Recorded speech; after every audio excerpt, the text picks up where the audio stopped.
Kindly take your seats, ladies and gentlemen. To Police Colonel Menesio Buslig, our Acting District Director. To Police Colonel Rodrigo Bauto, our Acting Deputy District Director. To Police Colonel Joel Villanueva, our Acting Chief District Directorial Staff.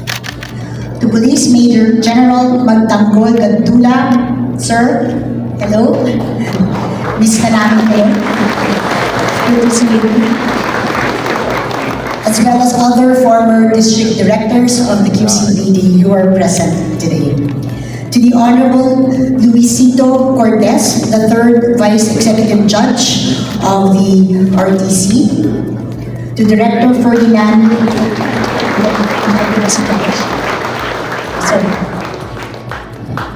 Director Ferdinand Girante, Director of the NAPOLCOM.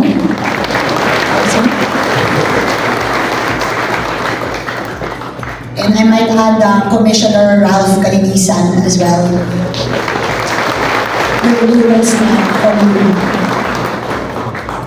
To Police Brigadier General Rudecindo Reales, tama po ba ang pagpagulong ka naman sa and other members of the PNP class, PNP class Kahigapay. To Mrs. Baby Karina, ma'am, Director of Police Major General Karina. From the side of the city government, I'd like to greet, of course, former Mayor Sunny Belmonte,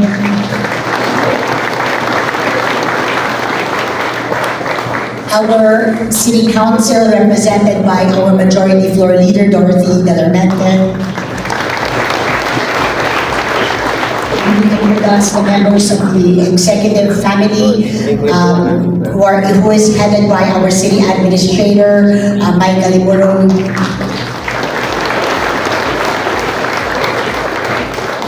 Of course, our beloved representatives who are present here today, Congressman PM Vargas, and Congressman Arjun.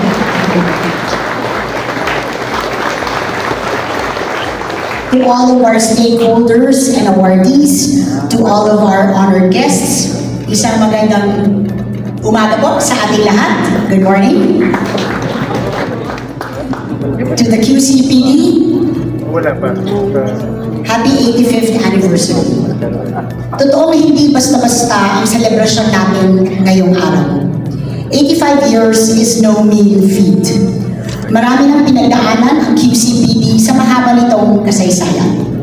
Nagsimula kayo bilang departamentong binuo noong November 25, 1939 at saglit na pinamunuan ni Mayor Tomas Morato. Mula rito, unti-unting lumaki ang inyong hanay, kasabay ng pagtinog ng kasaysayan. Mula sa 6 na patrolmen at isang sergeant, nagsanay ang daan-daan pang kalalakihan para hunan ang pangangailangan na palawigin ang kapulisan. Kasabay rin ito ang mga pagbabago sa sakop, lawak at ideya ng pamumuno, pati na rin ang iba't ibang kasanayan tungkol sa peace and order. Pero noon pa man, nakaangka na ang pagkilos ng QCPD sa isang misyon, ang pagiging Quezon City's pride. In the words of General Tomas Carinal, for your organization's 22nd anniversary in 1961, the QCPD was an organization, and I quote, an organization where only the fit and deserving may remain. He underscored that the challenges faced by the ranks required, and I quote, more strength, confidence, and determination from all members of the force. And urging them to be steadfast, he said, and I quote, we shall be consoled with the thought that each sacrifice is a rich contribution to the achievement of our ultimate goal, the preservation of peace and the promotion of contentment in our nation's capital. Siyempre, at that time, capital, pa po tayo, ngayon hindi na po. Katuwang ng pamahalaang lungsod ang QCPD sa pagsiguro ng kaligtasan at kaayusan ng syudad kasabay ng ating patuloy na pag-unlad. This remains your core as an organization. As the most populous city in the country and a leading urban center, We value this convergence very much because when our partnership is strong, we are also collectively determined in pursuit of this mission. This has been proven by a general downward trend in crimes since I assumed office in 2019. As a key indicator of our progress, we at the city government are committed to supporting the QCPD along with other law enforcement agencies working with the city for this cause. For instance, a significant amount of our funds for Peace and Order and Public Safety Plan, or our POPS plan, is dedicated to our efforts against criminality and smart policing. This includes the implementation of our Project Aurora centralized CCTV network, which already has more than 1,000 cameras connected and a fiber optic system that ensures real-time viewing and an upgrade in storage capacity. Majority of the CCTV locations were identified by no less than our own police station commanders. We have also been providing mobile patrol cars, back-to-back vehicles, SOCO and SWAT vans, carrier trucks, and even a drone squadron to help in your day-to-day patrolling. We have also put in place a digital forensic system to streamline our records and make our investigation process more seamless. Furthermore, our POPS plan has also given way for various training and capacity building opportunities to strengthen community policing. The QCPD has also been an integral part in various initiatives, from our campaign against gender-based violence to our implementation of an environment-friendly measures among your police stations. We are proud of the strides that we have made together. But beyond all these programs and innovations, this is an opportunity for all of us to take stock of what is ahead. The work of keeping our city safe is never ending. We all know that the task that you bear is enormous and thus warranting a moment of deep reflection. Halimbawa, sa latest crime statistics na inyong ibinahagi, nakitaan ang pagtaas sa mga insidente ng murder at homicide ngayong taon. Pati na rin sa non-index crimes na illegal gambling, illegal drugs, at unauthorized firearms and ammunition. Hindi rin may kakaila na meron tayong mangilan-nilang kaso ng mga pasaway na pulis o mga kakulangan sa mga regular na tungkulin tulad ng foot patrol at mas masinsin na pagsugod sa proseso o pagsunod sa proseso para mapalagot ang mga offenders. Alam nyo, marami sa ating mga kasamahan sa city government ay retired police officials. Sila mismo ang nagbahagi ng mga obserbasyong ito dahil kumpara daw nung sila ay on active duty, tila hindi na kasing sigasig ang ibang nasa hanay sa ngayon. Of course, I will take that observation with a grain of salt, sir. Kasi for every district director, they think they are the best. No? I would just like to put that in this speech. Wala po siya sa script. But please note, no? Ang sabi nga, with great power comes great responsibility. Kaya saktong-sakto ang marching orders na binibigyang diin ng inyong 85th founding anniversary. Dangal, disiplina, kasanayan. Mabigat na responsibilidad ang dala-dala ninyo dahil nasa kamay ninyo ang pagsiguro na payapa at maayos ang araw-araw na buhay ng ating mga kababayan. Tinatawag kayo na lagi maging patas, totoo sa kahulugan ng mga batas na inyong ipinapatupad at higit sa lahat na maglingkod ng may integridad. Instead of merely flexing your strength, you are urged to be compassionate and fair, to ensure that justice prevails and thrives in whatever situation you will face, to stand for what is right at all times. Honor is an integral component of your duty as policemen.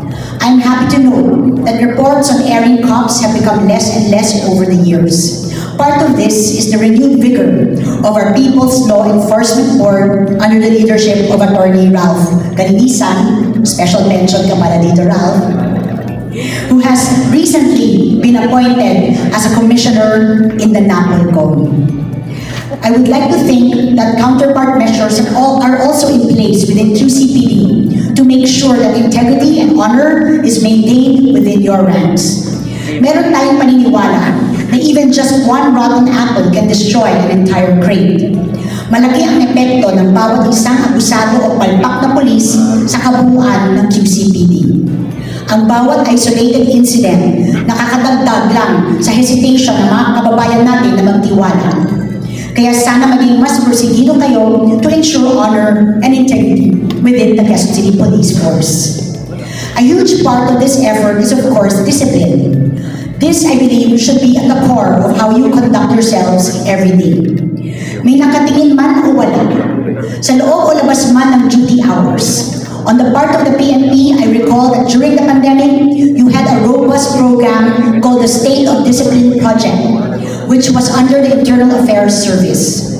Bilang bahagi nito, nagpadala tayo ng composite teams ng city personnel para i-check ang QCPD assets at personnel sa ating mga police stations. Ang balita ko dahil dito, talagang malinis ang ating stations at maayos ang pakikitungo ng ating police officers. Perhaps this is a project worth revisiting. Bilang mga miyembro ng pulisya, inaasahan ng inyong kapwa Pilipino na kayo ay matatakbuhan nila sa harap ng panganib at pangangailangan. Kaya umaasa kaming gagampanan ninyo ang inyong tungkulin ng buong husay at katapatan. Maninindigan para sa prinsipyo at moralidad sa serbisyo. Inspire the Filipino people to collaborate and to abide. Inspire them by the manner in which you achieve order and safety, with integrity, respect for the dignity of every person, and faithfulness to the rule of law. Ang disiplina, pinakamahalaga sa mga kampanya ninyo bilang pulis. Self-restraint is crucial in performing your duties as guardians of peace and order. Halimbawa, sa mga protests at mass gatherings, we expect you to act in a firm manner while respecting the rights of the people you face. Speaking of the rule of law, I also hope that you will keep in mind that public service is a never-ending quest for learning and wisdom. Diyan papasok ang inyong kasanayan. As the local chief executive of the most populous city in the Philippines, I am disheartened that a number of administrative cases involving police officers were caused by their lack of knowledge of the laws they must enforce. Keeping yourselves well-versed with laws and policies will benefit you and those that you serve. Gamitin na panuntunan ang batas sa paggawa ng tama. Laging kumilos ayon sa wastong proseso at wala dapat panigan na estado sa buhay o koneksyon. Sa inyong hanay na dapat matapos ang panahon ng shortcuts at arrogance sa trabaho. QCPD's presence in our public spaces is badly needed as we build more open spaces and improve upon our existing ones. We need your active and constant participation in ensuring the safety and order in these areas para masiguro natin na sulit ang mga improvements na ginagawa natin for our facilities. As I said, so much is expected of you, maybe too much. This is not to dampen your celebrations, but to reiterate how important you are in our pursuit of a better future. Parang nagsisermon ako dito sa inyo, sir, no? Pero actually, sa totoo lang, I'm really just encouraging you that you really have to raise the bar very, very high. And this is something I also tell all of my colleagues in the city government, that the bar must always be raised, and it doesn't mean we don't appreciate what you're doing, but we can always do better because the people expect so much from us, and we cannot disappoint the people that we serve. Kayo ang mga kasangga ng Q-citizens ng lahat na nangangarap ng mas magandang bukas at mas maunlad na buhay. Umaasa ako sa ngalan ng mga kasamahan ko sa city government na mas magpupursige tayong lahat na patunayan ang dangal, disiplina at kasanayan in the days and years ahead. In turn, alam nyo na nandito lang kami bilang katuwang ninyo. Sama-sama nating pagtibayin ang kapayapaan at kaayusan dito sa lungsod Quezon.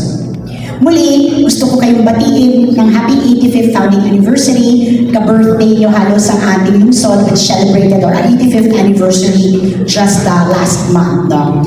At alam ko na lahat ng ating napagtagumpayan dito sa Quezon City, all of the awards you mentioned, especially the seal of good local governance, that would not have been achieved without our close working relationship together. So ang aking lang pong panalangin at ipinapangarap, sana lagi tayong maging magkatuwang, maging magkasangga, maging magkabalikan, at makipagtulungan sa isa't isa. On a personal note, when Colonel Busday took office, I said to him, just always keep me updated of what's going on. Because for me, the most important way that we can build a relationship is that you're transparent with me, and I as well am transparent with you. And I'm grateful, sir, because given what has been happening in the last 2 days in our city, I have never received more texts ever from any police officer than I have now from Colonel Busday. Kahit anong oras ng araw, nag-update mo sa akin si Colonel kung anong nangyayari sa batasan, anong nangyayari sa veterans, anong nangyayari sa St. Luke's. Alam po natin lahat para alam din natin kung ano ang mga desisyon na dapat natin gawin, mga hakbang na dapat natin gawin para maging kasangga ninyo sa paniniguro na magiging mapayapa pa rin at maayos sa ating minamahal na Luzon, Quezon. And I'm very deeply grateful for those gestures, sir.